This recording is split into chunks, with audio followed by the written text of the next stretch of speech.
What does the fog analogy mean? Does everyone have a mission?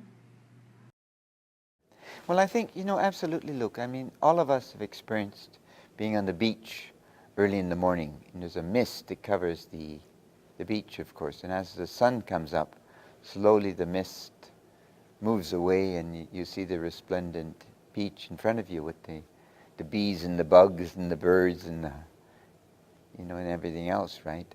And I think that's life in a way, isn't it? We come to about 20 years old, and gosh, we realize for the first time that we are truly alive. And then from there it gets more interesting. Or not. I mean, for some people, they never want to take a chance on life. But the real mission is to grow, of course. There is a mission. Everyone has one. Why can't you measure the depth of the sea of knowledge? Why must we keep learning and growing? Well, I think, though, I think basically, look, that, the profundity of being alive, right, is, I think, for some people, well, me included, is pretty stunning. And so it's immense, and there is no end to knowledge. And once you realize that, it is, it is remarkable in a way, that there is no, if you want to, it's the curious part about life, Luke, and you must know this yourself. If you want to stop at any point, you stop the train and you get off, and that's the end of who you are, basically. You want to retire at, 65 and play golf until your mortal remains end, you can. But if you want to keep learning, I have a friend that's teaching art history, and he's 90, right? And he's a pretty good historian. He's better than I am, but I'll be better than he. And that was kind of my objective. I'll be a better historian than he is eventually, but I'm not 90, of course. So I think that's what I mean by that. Got to keep growing. Why are we naturally seeking something better? Well, let's take Treasure Island as a story, right?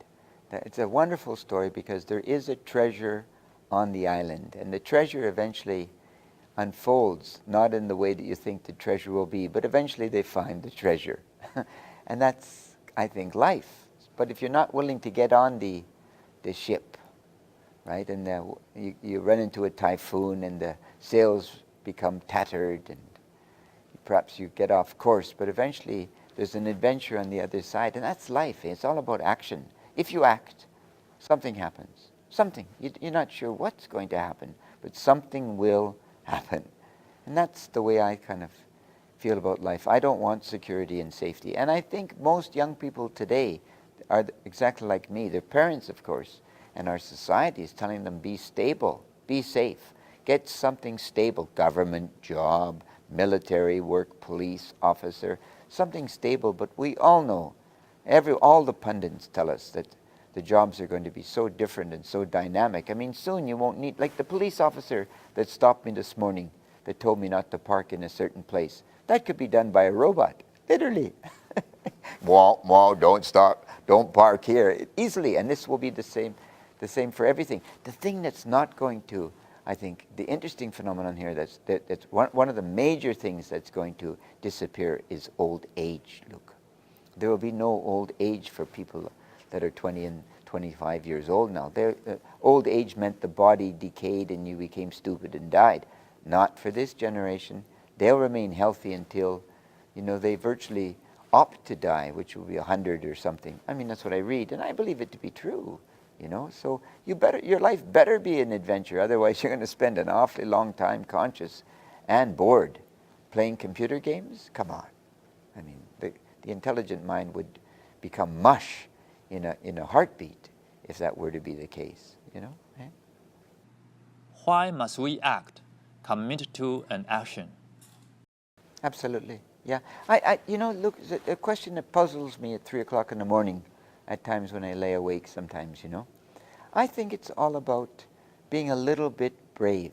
I'm terrified of roller coasters, right? Just terrified.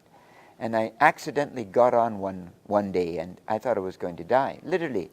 But when it was over, it was just an exciting experience. And now I'm not afraid of roller coasters. I'm going bungee jumping next or something, right? It's the same sort of idea.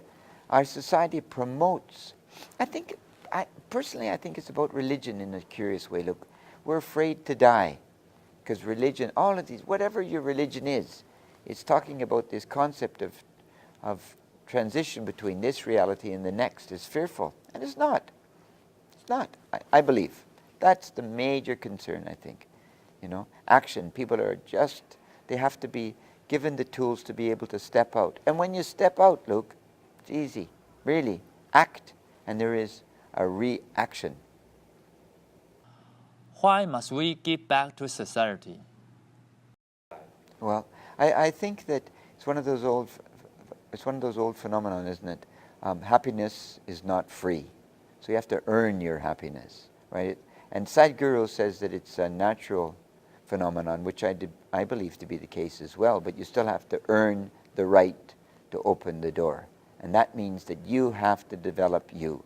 And if you don't, guaranteed you will not be happy, right? You won't be happy, Luke. It's inside of you, but you got to work. I mean, life is work. And this is such a pejorative, negative concept in our society, but it's a good concept. We should all work. Work until we're dead, I believe.